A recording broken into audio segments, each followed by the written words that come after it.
अस्सलाम वालेकुम अज़ीज़ तलबा। उर्दू मीडियम बराए जमात हश्तुम, इसका मज़मून रियाज़ी, इसका सबक नंबर 3 है क़ुव्वतनुमा और जज़रुल मक़ब। मश्क नंबर 3.1 बच्चों आपके सामने पेश है। अज़ीज़ तलबा, लेबर ई-टेक मुंबई की जानिब से सवालात आपके सामने पेश किए जा रहे हैं। अगर आपने अभी तक इस चैनल को सब्सक्राइब नहीं किया है तो इसे सब्सक्राइब कर लें, इसके बेल आइकन पर क्लिक कर दें ताकि जैसे ही कोई नया वीडियो यहाँ पे अपलोड होता है उसका नोटिफिकेशन आपको सबसे पहले मिल जाए। अगर ये वीडियो आपको अच्छी लगती है तो आप इसे लाइक करें, अपने तमाम दोस्तों में इसे शेयर करें। चलिए हम सवाल की तरफ चलते हैं। क़ुव्वतनुमा के उसूल। सबसे पहले इस सबक को पढ़ने से पहले आपके पास बच्चों कुछ उसूल हैं जो आपको याद करने हैं। ये बहुत इंपॉर्टेंट है बच्चों, ये आपको अभी बताया जा रहा है लेकिन ये आपको आगे तमाम जमातों में बहुत ज़्यादा इस्तेमाल के काबिल होगा। लिहाजा आप इसे अपने जहन में रखें और याद रखें ताकि आगे आने वाले सवालात और आगे आने वाली चुनौतियों को आप आसानी से फेस कर सकें। तो सबसे पहला हमारा है ज़ाब्ता ए की क़ुव्वत m और ज़रब ए की क़ुव्वत अगर n हो, ज़रब में हो, तो उनका जो क़ुव्वतनुमा होता है, चूँकि उनका जो बेस यानी कि असास है वो सेम है, इनकी क़ुव्वतनुमा जमा हो जाएगी। दूसरा, ए की क़ुव्वत m इंटू ए की क़ुव्वत n, अगर सेम असास वाले आदाद जब क़ुव्वतनुमा अलग अलग हों और तकसीम में हो तो उनकी क़ुव्वतनुमाओं की नफ़ी होगी यानी तफरीक होगा। ए ज़रब m और इनकी क़ुव्वत m हो तो ये दोनों क़ुव्वत स्प्लिट हो जाएंगे, तकसीम बढ़ जाएंगे, तो ये हो जाएगा ए की क़ुव्वत m इंटू ए की क़ुव्वत n। आपको याद रखना है बच्चों, किसी भी अदद का क़ुव्वतनुमा, किसी भी अदद का क़ुव्वतनुमा अगर 0 दिया गया हो तो वो एक होता है। ख्वाह 1000 की क़ुव्वत अगर 0 हो तो भी उसकी कीमत एक ही होगी। पाँचवा, ए की क़ुव्वत अगर -m हो, माइनस में क़ुव्वत दी गई हो तो बटे में जब हम उसे लिखेंगे तो वो क़ुव्वतनुमा मस्बत हो जाएगी। और इसी का उल्टा आप ऐसे कह सकते हैं कि ए की क़ुव्वत 1 ए की क़ुव्वत m हो, यानी क़ुव्वतनुमा अगर बटे में हो तो जब हम उसे इन्वर्स करेंगे तो ए की क़ुव्वत जो होगी वो -m हो जाएगी। छठा उसूल है ए की क़ुव्वत m हो और इसकी भी क़ुव्वत n हो, यानी 2 बार क़ुव्वत हो तो वो दोनों क़ुव्वतें आपस में ज़र्ब हो जाएगी, यानी कि ए m इंटू n।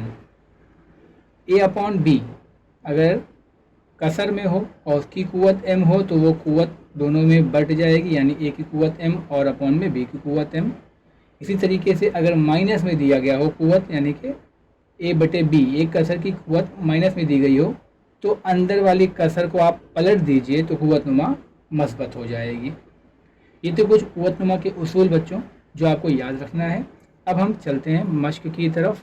मश्क की सेट 3.1, इसका सवाल नंबर 1 है क़ुव्वतनुमा का इस्तेमाल करके ज़ैल के आदाद लिखिए। अब आपको क़ुव्वतनुमा का इस्तेमाल करके आदाद किस तरह लिखा जाता है वो यहाँ सीखना है। तो मैं सबसे पहले आपको एक चीज़ बता दूँ बच्चों कि जब भी हम अदद लिखेंगे, कोई भी अदद, तो उसकी क़ुव्वतनुमा जब भी हम लिखेंगे, क़ुव्वतनुमा ऊपर लिखेंगे और बटे में जज़र लिखेंगे। यानी यहाँ पे आपको 2 बातें दे रहा है। जैसे सवाल नंबर 1 है, यहाँ ध्यान दें बच्चों, यहाँ पे है 13 का 5वां जज़र, 13 का 5वां जज़र, उसी तरह से 9 का 6ठा जज़र। तो अब यहाँ पर जब जज़र बोलेगा तो आप नीचे लिखेंगे और जब क़ुव्वतनुमा बोलेगा तो हम उसे ऊपर लिखेंगे। जैसे पहला सवाल है हमारा, ठीक है, 13 का 5वां जज़र, तो देखिए 5वां जज़र तो बटे में लिखेंगे 5, हम ऊपर नहीं लिखेंगे। अभी यहाँ पे क़ुव्वतनुमा नहीं दिया है तो क़ुव्वतनुमा 1 लिखेंगे, इसकी ध्यान रखें, ठीक है। सिर्फ आप 13 की क़ुव्वत 5 नहीं लिख सकते क्योंकि यहाँ पे क़ुव्वतनुमा नहीं कहा है, उसने जज़र कहा है तो आपको बटे में ही लिखना है। अगर क़ुव्वतनुमा नहीं दिया है तो ऊपर 1 लिखना है।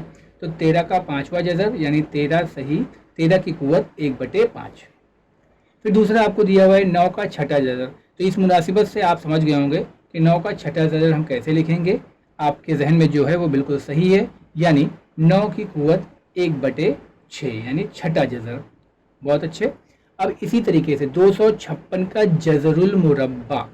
अब ध्यान दें बच्चों, जज़र और फिर मुरब्बा, जज़र के साथ में अल मुरब्बा यानी मुरब्बा लगा है, यानी आप समझ गए होंगे इसकी क़ुव्वतनुमा 1/2 है। बहुत गुड।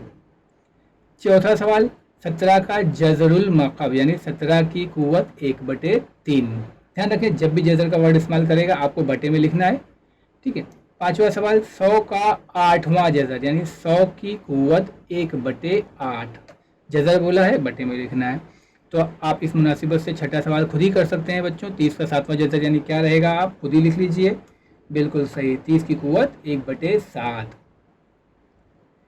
सवाल नंबर 2 है इसी का बच्चों, दर्ज झेल कुव्वत नुमाई आदाद किस अदद का कौन सा जज़र है। जैसे मैंने अभी आपको पीछे बताया किस अदद का कौन सा जज़र है। देखिए यहाँ पे सबकी कुव्वत नुमा जो दी गई है उनकी कुव्वत नुमा 1 है और जज़र नीचे लिखा हुआ है। तो वही जैसे अभी आपने सवाल नंबर 1 किया उसी का उल्टा यहाँ सवाल नंबर 2 में करना है। जैसे सवाल नंबर 1 यहाँ देखिए आप, यहाँ क्या लिखा हुआ है 81 की कुव्वत 1/4। तो इसे 1 जो है वो क्या कहेंगे कुव्वत नुमा, लेकिन अब चूंकि 1 है इसे हम नाम नहीं देंगे तो 4 को क्या कहेंगे जज़र। तो हम क्या कहेंगे इसे बच्चों 81 का चौथा जज़र। तो देखिए जवाब लिखेंगे हम क्या लिखेंगे 81 का चौथा जज़र। समझ में आया बच्चों आपके? ठीक है। अब जैसे यहाँ पे क्या है 49 बटे में 2 दिया है, तो बटे में 2 दिया था तो अभी पीछे हमने क्या लिखा था जज़रुल मुरब्बा, तो हम इसे लिखेंगे 49 का जज़रुल मुरब्बा। बहुत अच्छे। अब 15 का 1/5, 15 का 1/5, 5 मतलब 5वां जज़र और 1 है यानी कुव्वत नुमा तो नहीं लिखेंगे उसे, तो हम क्या लिखेंगे 15 का 5वां जज़र। उसी तरीके से चौथे सवाल में 512 की कुव्वत नुमा 1/9 दिया है यानी 9वां जज़र, तो हम इसे लिखेंगे 512 का 9वां जज़र।